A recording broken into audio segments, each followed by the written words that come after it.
जी बच्चों, आज स्टार्ट करेंगे AS7 और वो है कंस्ट्रक्शन कॉन्ट्रैक्ट। कंस्ट्रक्शन कॉन्ट्रैक्ट बहुत अच्छा सा AS है, आज ही कंप्लीट हो जाएगा। बहुत आराम से सुनिएगा, रिवाइज्ड है ये आपका कंस्ट्रक्शन कॉन्ट्रैक्ट वाला AS7। देखिए बेटे, एक नॉर्मल सी वे में शुरू करते हैं।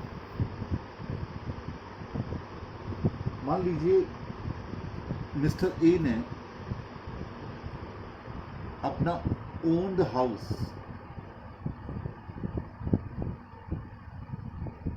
हाउस बनाने का फैसला किया, अपना मकान बनाने का फैसला किया। मकान बन रहा है, मकान 2 साल 3 साल में बनकर तैयार होगा। 31 मार्च को फाइनेंशियल ईयर क्लोज होता है 2020। ए अपनी बुक्स में वो बिजनेस करता है, अपनी बुक्स में वो उस मकान के बारे में, जिसमें वो अपना मकान है, वो बिजनेस भी चलाएगा। तो ए जब अपने बैलेंस शीट में इसे शो करेगा तो कैपिटल वर्क इन प्रोग्रेस के नाम से इसे शो करेगा, क्योंकि ये उसका अपना मकान है, अपना हाउस है, अपनी बिल्डिंग है।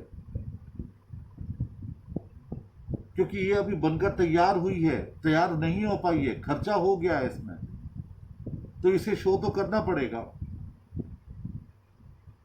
तो किस नाम से दिखाएगा वो? कैपिटल वर्क इन प्रोग्रेस के नाम से। क्या इस पर AS7 अप्लाई होगा? नहीं होगा। क्यों नहीं होगा? क्योंकि यहां मिस्टर ए अपना मकान बनवा रहा था। मिस्टर ए ने अपना मकान बनवाने का किसी को कॉन्ट्रैक्ट नहीं दिया था। दिया भी था तो वो खुद अपना मकान बनवा रहा था। तो ऐसी कंडीशन में लेबर को बुला करके, मैसन को बुला करके वो अपना काम करवा रहा है, कंस्ट्रक्शन करवा रहा है। इस पर AS7 अप्लाई नहीं होगा। पहले नॉन एप्लीकेबिलिटी समझ लीजिए, तो एप्लीकेबिलिटी अपने आप ही समझ में आ जाती है। दूसरी बात है कि पुष्पांजलि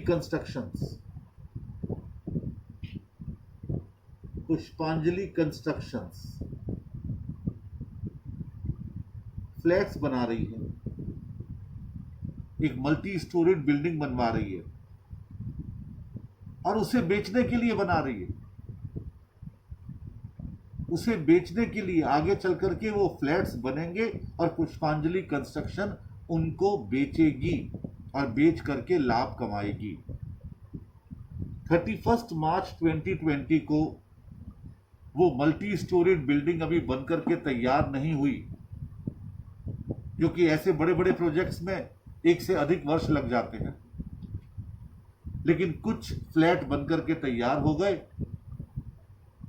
ऐसी कंडीशन में क्या इस पर AS7 अप्लाई होगा? नहीं होगा, क्योंकि जो फ्लैट्स हैं उनकी वो इन्वेंट्री है, उनके लिए स्टॉक है, क्योंकि वो इसे दोबारा बेचने के लिए बनवा रहे हैं। पुष्पांजलि कंस्ट्रक्शंस, उन पर AS7 अप्लाई होगा? नहीं होगा।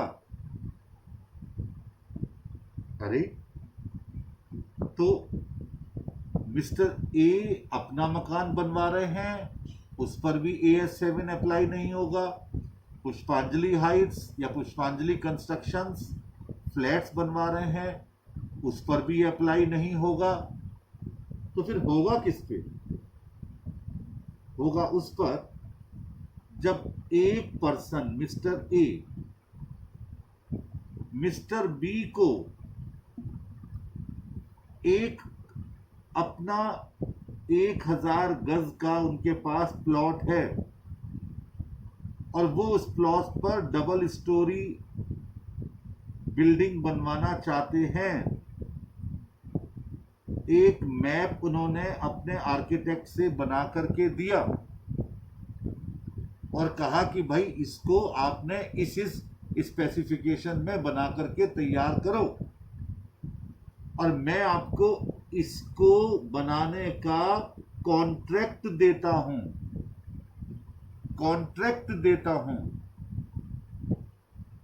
तो यहां पर AS7 अप्लाई होगा।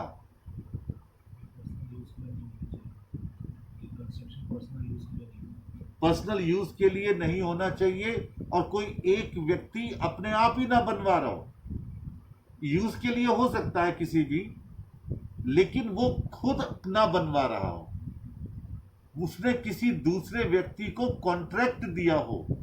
AS7 का नाम ही है कंस्ट्रक्शन कॉन्ट्रैक्ट और कॉन्ट्रैक्ट एक्ट में आप पढ़ चुके हैं कॉन्ट्रैक्ट क्या है। There must be 2 parties.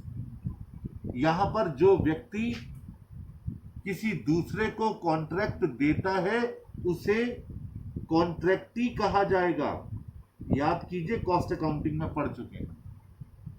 और जो इसको पूरा कर रहा है उसे कॉन्ट्रैक्टर कहा जाएगा। क्या कहा जाएगा? Contractor. The person who is going to complete any construction work. याद रखिए, construction work up to the specification given by a person for a particular amount, for a particular purchase consideration, for a particular contract price, then AS7 will be applicable on that।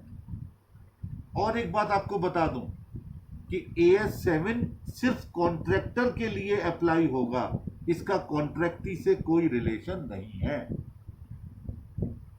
This accounting standard number 7 is applicable only on the contractor, not on contractee। और contractor पर तो apply होगा, लेकिन किस बात के लिए? Only for the principles of accounting, for construction contracts. यानी कि जितने भी कंस्ट्रक्शन के कॉन्ट्रैक्ट्स हैं उसको वो अपनी बुक्स में कैसे अकाउंटिंग करेगा, कैसे उसका लेखांकन करेगा, कैसे वो अपने फाइनेंशियल स्टेटमेंट में इसे शो करेगा, बस वही है AS7 का सब्जेक्ट मैटर। अभी आपने AS9 नहीं पढ़ा, इसके बाद अगले लेक्चर में मैं AS9 पर लेक्चर दूंगा। AS9 है रेवेन्यू रिकॉग्निशन। तो आप कहेंगे कि सर वहां पर भी तो हम रेवेन्यू का रिकॉग्निशन करते हैं कि किसी बिजनेस के लिए, किसी बिजनेसमैन के लिए किसी एक पर्टिकुलर ईयर में कुल कितना रेवेन्यू है उसको रिकॉग्नाइज करेंगे। तो फिर AS7 की क्या आवश्यकता पड़ गई? यहां पर भी तो हम कॉन्ट्रैक्टर की बुक्स में रेवेन्यू को रिकॉग्नाइज करने जा रहे हैं, तो फिर आपको AS7 अलग करने की क्या आवश्यकता हो गई? दरअसल जो कंस्ट्रक्शन के कॉन्ट्रैक्ट्स होते हैं वो बड़े पिक्यूलियर होते हैं, कई वर्षों तक चलते हैं। 2 साल, 3 साल, 4 साल, 5 साल, 6 साल, 8 साल। तो ऐसी दशा में अगर AS9 को हम बेस लेते तो वहां पर तो खाली करंट पीरियड में ही, ध्यान दीजिए, करंट पीरियड में ही। हाँ जी बच्चों, मैं ये कह रहा था कि अगर 6 साल के लिए कोई कॉन्ट्रैक्ट है, 6 साल बाद पूरा होगा और वो कॉन्ट्रैक्ट 1000 करोड़ का है, अगर 800 करोड़ उसकी कॉस्ट आएगी और हम ये मान के चल रहे हैं कि 200 करोड़ उसका प्रॉफिट होगा, तो ऐसी कंडीशन में क्या 200 करोड़ का प्रॉफिट हम 6th ईयर में जाकर दिखाएंगे? क्या पहले साल, दूसरे साल, तीसरे साल, चौथे साल, पांचवें साल कोई भी प्रॉफिट नहीं दिखाया जाएगा? ये रिकॉर्ड मैं बोलता तो रहा हूं लेकिन रिकॉर्ड नहीं हो पाया, इस वजह से ये मैं लिख के बैठा था, अब दोबारा रिकॉर्ड कर रहा हूं। तो ऐसी कंडीशन में AS7 ने कहा कि अगर कोई कॉन्ट्रैक्ट पूरा नहीं हो पा रहा है अभी पहले साल के एंड में, दूसरे साल के एंड में, तीसरे साल के एंड में, वो छठे साल के एंड में पूरा होगा, तो इन 5 साल में हम आखिर कितना कितना प्रॉफिट अपने P&L में ले जा सकते हैं। अगर ये पता करना है तो AS7 ने 3 मेथड्स आपको बताए। पहला मेथड बताया परसेंटेज ऑफ कंप्लीशन मेथड, यानी उस डेट तक जितना कॉन्ट्रैक्ट पूरा हो गया हम उसकी परसेंटेज निकाल लें और उससे पता चल जाएगा कि हमारा इतना परसेंट कॉन्ट्रैक्ट पूरा हो गया, तो उतने परसेंट प्रॉफिट निकाल करके हम P&L में ट्रांसफर कर देंगे। यानी इसे कॉस्ट टू कॉस्ट मेथड भी कहते हैं, जिसमें हम फॉर्मूला लगाते हैं परसेंटेज ऑफ कंप्लीशन निकालने का, cost incurred divided by total cost to be incurred, यानी पूरे कॉन्ट्रैक्ट को कंप्लीट करने में कुल कितनी कॉस्ट आ रही है, और 1 साल के एंड में, 2 साल के एंड में, 3 साल के एंड में कितनी कितनी कॉस्ट खर्च हो चुकी है, हम उसका रेशियो निकाल करके ये बता देते हैं कि कितना कॉन्ट्रैक्ट पूरा हो गया, यानी परसेंटेज ऑफ कंप्लीशन मेथड। दूसरा मेथड था फिजिकल प्रोपोर्शन मेथड। इस मेथड में क्या था, जैसे आपने एक हाईवे बनाना है, हाईवे 100 किलोमीटर बनाने के लिए आपका कॉन्ट्रैक्ट मिला आपको, अब आपने पहले साल के एंड में 15 किलोमीटर बना दिया, तो इसका मतलब आपने 15% काम पूरा कर लिया। यहां पर आपने कॉस्ट को कॉस्ट के साथ कंपेयर किया था कि आपकी टोटल कॉस्ट कितनी आनी थी और आपकी 1 साल के एंड में कितनी आई, और यहां पर फिजिकल आपने देखा कि 100 किलोमीटर का कॉन्ट्रैक्ट था जबकि 15 किलोमीटर आपने बना लिया। तो ये भी एक मेथड है ये पता करने का कि हमारे कंप्लीशन की स्टेज क्या है। और तीसरा सर्वे मेथड, जो सबसे ज्यादा इस्तेमाल होता है, जबकि AS7 ने इसे मेथड के तौर पर जरूर बताया है, लेकिन AS7 प्रॉफिट कैलकुलेट करने के लिए पहला वाला मेथड ही यूज करता है। कौन सा? Percentage of completion method. लेकिन सर्वे मेथड, जो आपने कॉस्ट अकाउंटिंग में भी पढ़ा होगा, कि जो आपका सर्वेयर है, यानी आपका आर्किटेक्ट या सिविल इंजीनियर, वो आकर के सर्वे करता है कि कितना कॉन्ट्रैक्ट पूरा हो गया। इसके आधार पर यह पता होता है कि हमारे कॉन्ट्रैक्ट किस स्टेज पर है अपनी कंप्लीशन के। अब ये बात तो डिस्कस कर ली हमने कि परसेंटेज ऑफ कंप्लीशन मेथड के बेस मान करके हम पहले, दूसरे, तीसरे, चौथे और 5वें साल में प्रॉफिट P&L में ट्रांसफर करेंगे। लेकिन ये बताया जाए कि आखिर रेवेन्यू क्या है। जैसे मैंने आपको बताया कि मान लीजिए कॉन्ट्रैक्ट 60% पूरा हो चुका है, तो आपने क्या किया, जितना रेवेन्यू है, अभी बताता हूं रेवेन्यू क्या है, उसका 60% निकाल के हमने उस ईयर का प्रॉफिट एंड लॉस स्टेटमेंट के क्रेडिट साइड में दिखा दिया, एक तरीके से सेल। और जो कॉस्ट आई है वो तो 60% पूरा होने पर ही आई है, वो डेबिट साइड में दिखा दी। इससे उस साल का प्रॉफिट हमको पता चल गया कि 60% अगर हमारा कंप्लीशन हुआ है तो रेवेन्यू का 60% क्रेडिट साइड में, कॉस्ट डेबिट साइड में, अपने आप ही प्रॉफिट आ गया 60% कंप्लीशन पर। तो आखिर रेवेन्यू क्या है? आखिर ये 60% हम रेवेन्यू का निकालेंगे तो वो रेवेन्यू क्या लिया जाएगा? पहला, initial amount agreed in the contract. Contract में जो शुरू शुरू में इनिशियल अमाउंट आपकी अग्रीड हुई है वो हम सबसे पहले लेंगे। इसके अलावा अगर कॉन्ट्रैक्ट के वर्क में आपने कोई वेरिएशन करवाया, आपने कोई चेंज करवाया कि भाई मुझे ये चीज नहीं ये चाहिए, अब मुझे ये पत्थर नहीं लगवाना, अब ये वाला लगवाना है, तो जो कॉन्ट्रैक्ट आपका पहले प्राइस तय हुआ था वो पहले वाले स्पेसिफिकेशन के आधार पर तय हुआ था। अब आपने चेंज कर दिया कि साहब मुझे किचन बनवानी है लेकिन वो मॉड्यूलर होनी चाहिए, पहले तो सिंपल थी। तो वर्क के वेरिएशन की वजह से अगर आपने कॉन्ट्रैक्टर ने कहा मुझे इतना पैसा और चाहिए, तो वो भी रेवेन्यू में ऐड किया जाएगा। इसके अलावा कोई क्लेम या इंसेंटिव पेमेंट्स, आप कहेंगे सर इंसेंटिव पेमेंट्स क्या होते हैं? इंसेंटिव पेमेंट का मतलब है अगर हमने अपने कॉन्ट्रैक्टर से कहा कि आपने जो तय किया था कॉन्ट्रैक्ट पूरा करने की डेट, आप उससे पहले पूरा कर दीजिए। अगर आप उससे पहले पूरा कर देंगे तो हम आपको 10 लाख रुपए एक्स्ट्रा देंगे, वो इंसेंटिव है। और साथ में अगर ये भी जोड़ दिया गया कि अगर आप नहीं पूरा कर पाए तो फिर आपको हम क्या करेंगे? पनिश करेंगे। तो वो पनिशमेंट हो गया, वो कॉस्ट का हिस्सा है पनिशमेंट, और इंसेंटिव हमारे रेवेन्यू का हिस्सा है। लेकिन एक बात ध्यान रहे, ये सारे रेवेन्यूज जो यहां हमने लिखे, जो कॉन्ट्रैक्ट की इनिशियल अमाउंट है वो तो उसके पिताजी भी देंगे क्योंकि वो पहले से ही तय हुई है, कॉन्ट्रैक्ट में लिख दिया गया है।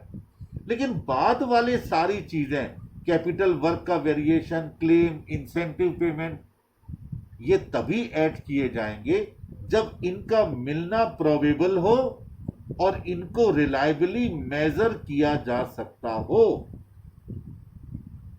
प्रोबेबिलिटी और मेजरेबिलिटी, ये दोनों चीजें जरूर देखनी है आपको। इसमें आपकी स्टडी में जो लिखा हुआ है वहां पर भी प्रोबेबल और रिलायबली मेजर, ये दो शब्दों का इस्तेमाल किया गया है।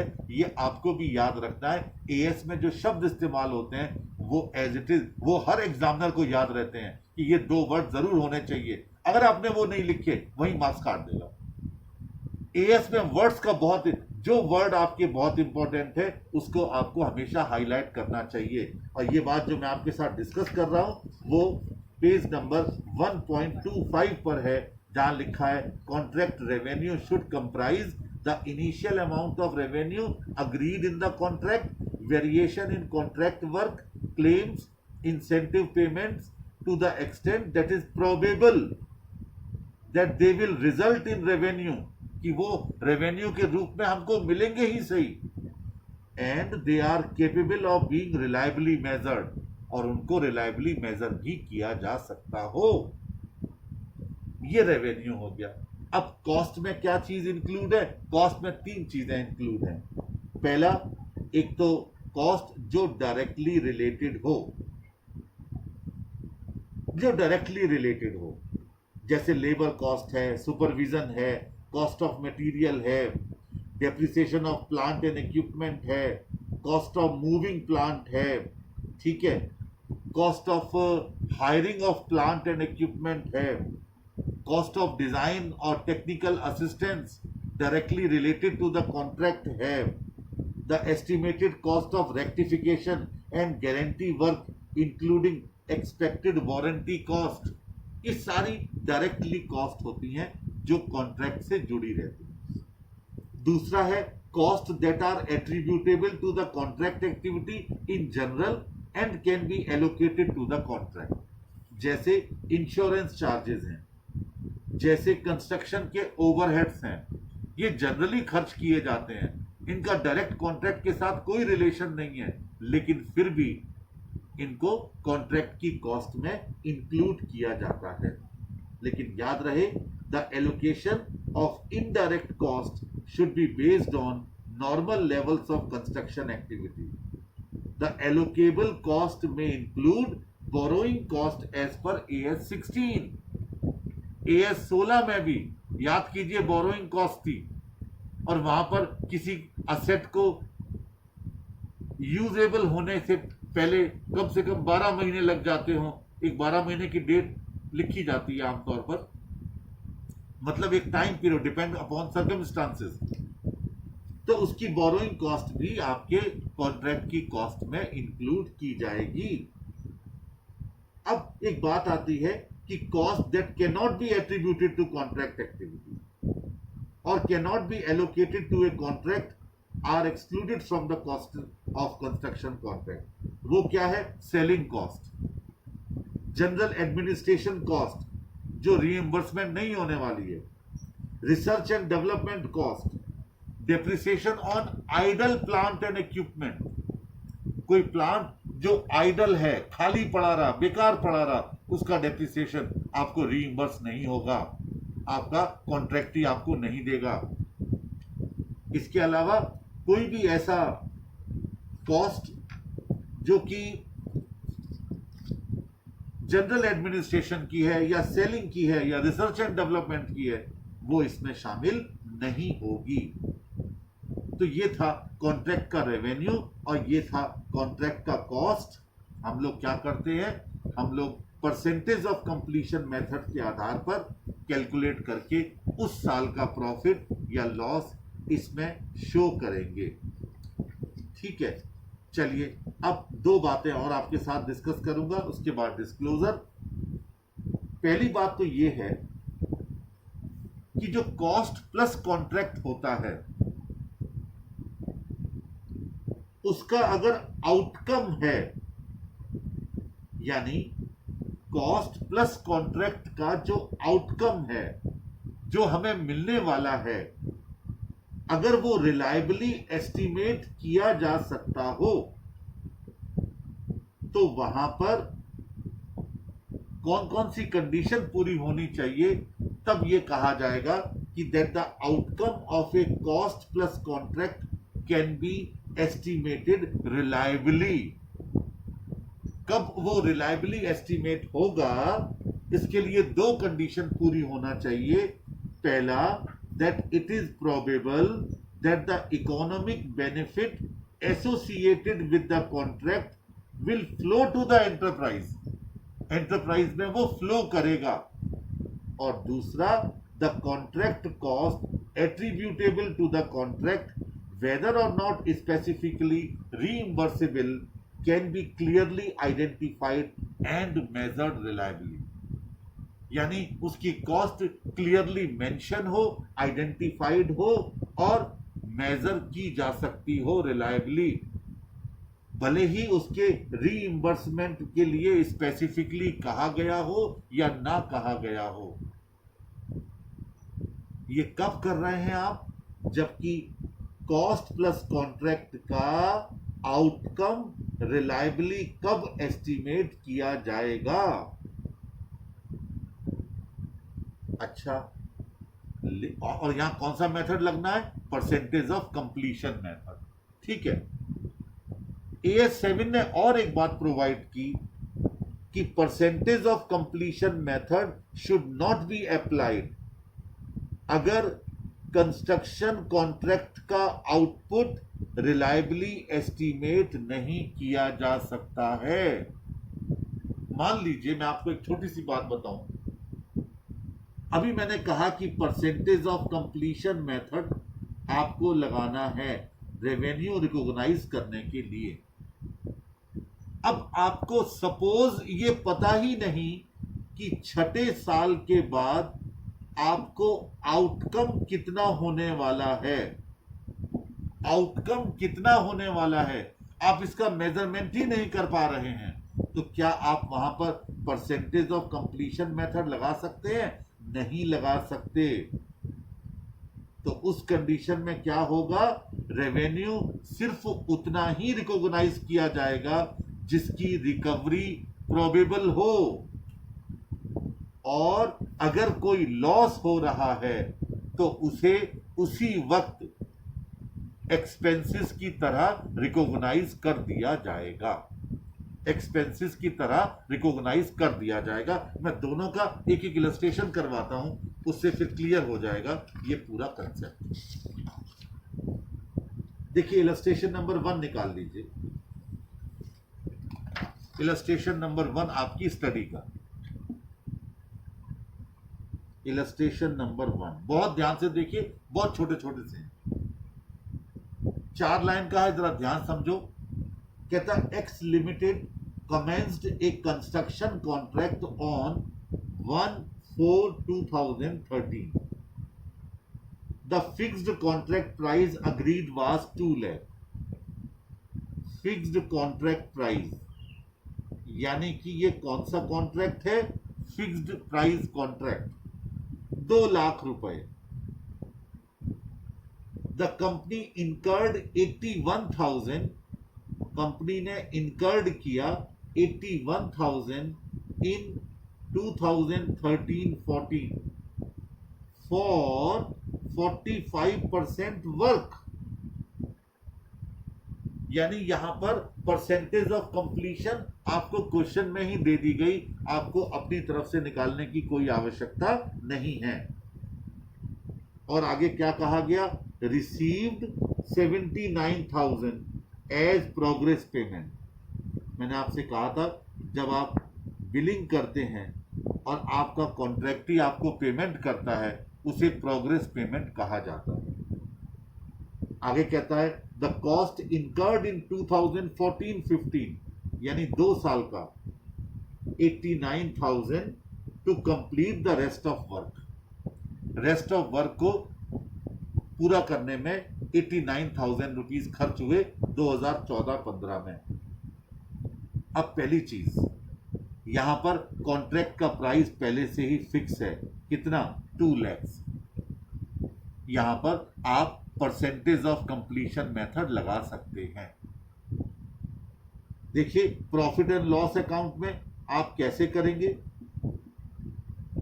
सबसे पहले 2013-14 में कितना कॉन्ट्रैक्ट पूरा हो चुका था? 45%। कॉन्ट्रैक्ट था कितने का? 2 लाख का। तो आपने क्या किया? क्रेडिट साइड में लिखा by contract revenue 45% of 2 lakh कितना हो गया जी? 90,000। और पहले साल में कॉस्ट कितनी खर्च हुई थी? 81,000। तो ये डेबिट साइड में लिखा टू कॉस्ट इनकर्ड 81,000। 9,000 का क्या आ गया? प्रॉफिट आ गया। नेट प्रॉफिट कितने परसेंट का? 45% का। ये लीजिए 90,000 आपका क्लोज हो गया बोथ साइड। अब यही P&L अकाउंट आपको बनाना है 2014-15 में बाई कॉन्ट्रैक्ट रेवेन्यू या कॉन्ट्रैक्ट प्राइस। इस बार कितने परसेंट आएगा? 55% ऑफ 2 लाख कितना? 1,10,000। और इस बार कॉस्ट कितनी खर्च हुई थी? कंस्ट्रक्शन कॉस्ट इनकर्ड 89,000 क्वेश्चन में मेंशन है। तो नेट प्रॉफिट कितने परसेंट का आ गया? 55% वर्क का आ गया 21,000। 1,10,000 1,10,000। यानी यहां पर क्या बात थी? ये इलस्ट्रेशन क्यों दिया गया कि यहां पर रेवेन्यू को हम मेजर कर सकते हैं। जैसे 2 लाख तो हमने कौन सा मेथड लगा दिया?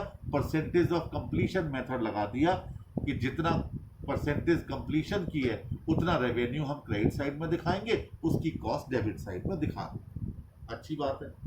अब आइए कॉन्ट्रैक्ट कस्टमर अकाउंट। मैंने कहा था यहाँ कॉन्ट्रैक्टी को कस्टमर कहा गया। कस्टमर अकाउंट बनाया हमने 2013-14 में। वो हमारा डेटर था। क्यों डेटर था? क्योंकि हमने 90,000 का काम कर लिया था। रेवेन्यू हमारा कितना था? 90,000। तो डेबिट साइड में लिखा हमने टू कॉन्ट्रैक्ट प्राइस 90,000। और आपको मिला कितना 13-14 में? 79,000 बाई कैश 79,000। कितना बैलेंस रह गया? Balance CD 11,000। टोटल आ गया 90,000। अब 11,000 डेबिट साइड में आपने बैलेंस ब्रॉट डाउन कर दिया। और इस बार आपका कॉन्ट्रैक्ट प्राइस कितना होगा? 1,10,000। और क्वेश्चन में कुछ कहा नहीं गया तो पूरा का पूरा आपको मिल गया होगा बाई कैश 2014-15 में 1,21,000। लीजिए, ये तैयार हो गया कस्टमर अकाउंट। AS7 में कस्टमर का ही नाम रखा गया है। ठीक है, चलिए अब मैं आपको इलस्ट्रेशन नंबर 2 करवाता हूं। अब दोनों में आप डिफरेंस देखिएगा, क्या डिफरेंस है। कहता है X limited commenced a construction contract on 1/4/13। ठीक है, the contract price agreed was reimbursable cost plus 20%। ये कॉस्ट प्लस कॉन्ट्रैक्ट हो गया कि जितना हमारा रीइंबर्स्ड होगा और जो पैसा हमें वापस मिलेगा कॉस्ट लगाने के बाद, रीइंबर्सेबल कॉस्ट प्लस 20%, उसमें हम 20% ऐड कर देंगे।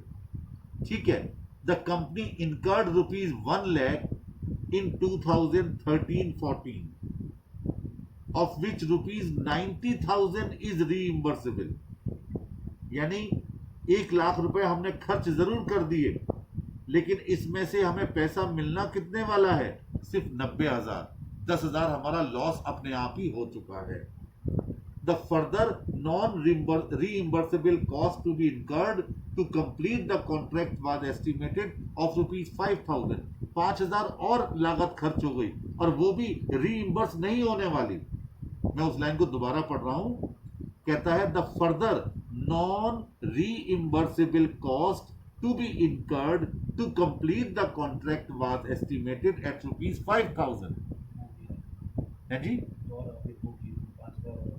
हाँ, नॉन रिफंड, ये नॉन रीइंबर्सेबल कॉस्ट है टू बी इनकर्ड। अच्छा, the other cost to complete the contract could not be estimated reliably. जो आगे आने वाली कॉन्ट्रैक्ट को पूरा करने की कॉस्ट है, उसे एस्टिमेट ही हम नहीं कर सकते। तो क्या यहां पर आप परसेंटेज ऑफ कंप्लीशन मेथड लगा सकते हैं? नहीं लगा सकते। तो क्या करें? देखिए, P&L अकाउंट आप कैसे बनाएंगे। इसमें सबसे पहले बाई कॉन्ट्रैक्ट प्राइस, यानी जितना अमाउंट आपको रीइंबर्स होने वाला है, यानी 90,000 रुपए क्रेडिट साइड में। कंस्ट्रक्शन की कॉस्ट कितनी आई थी?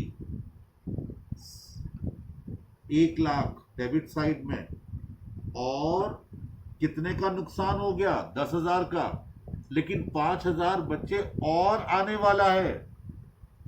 This is provision for loss, prudence concept के मुताबिक।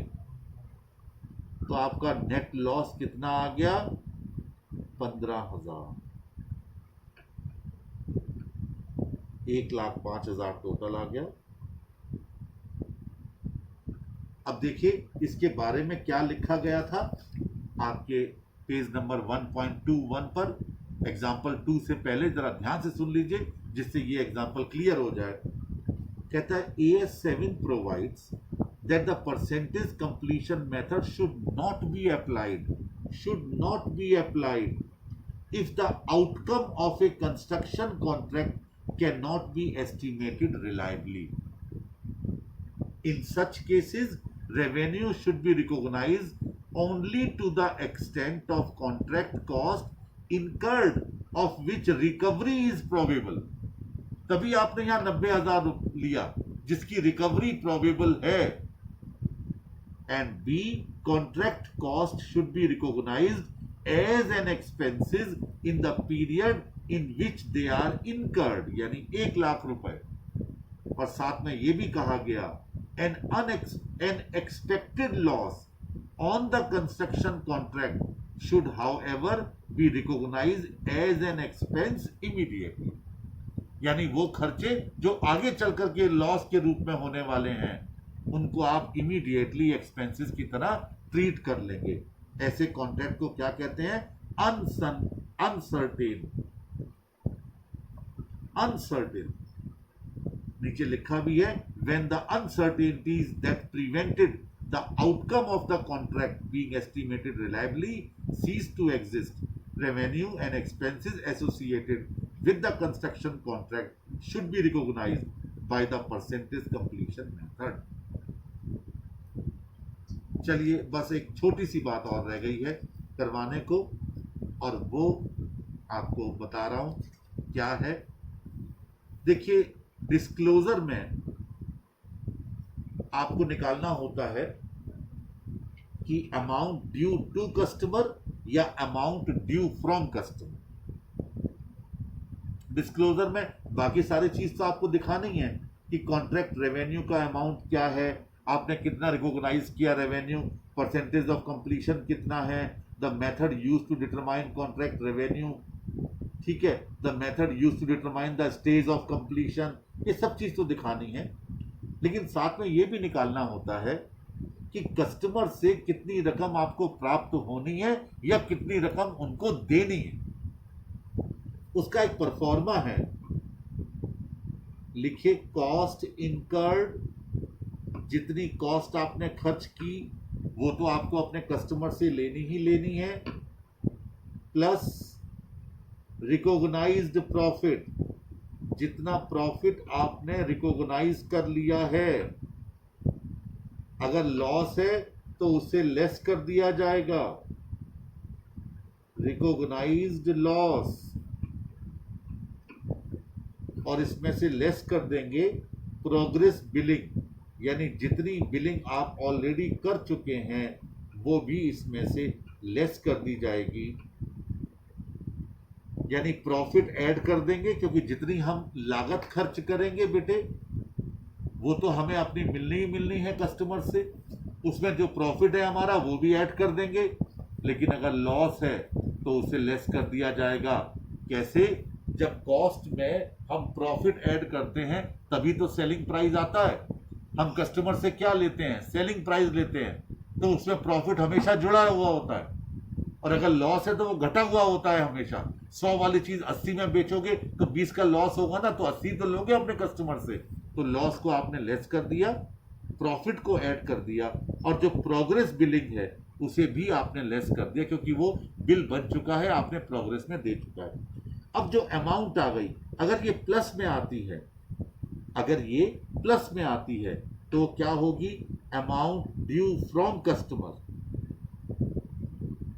ड्यू फ्रॉम कस्टमर, और अगर ये माइनस में आती है सपोज, तो आएगी ड्यू टू कस्टमर।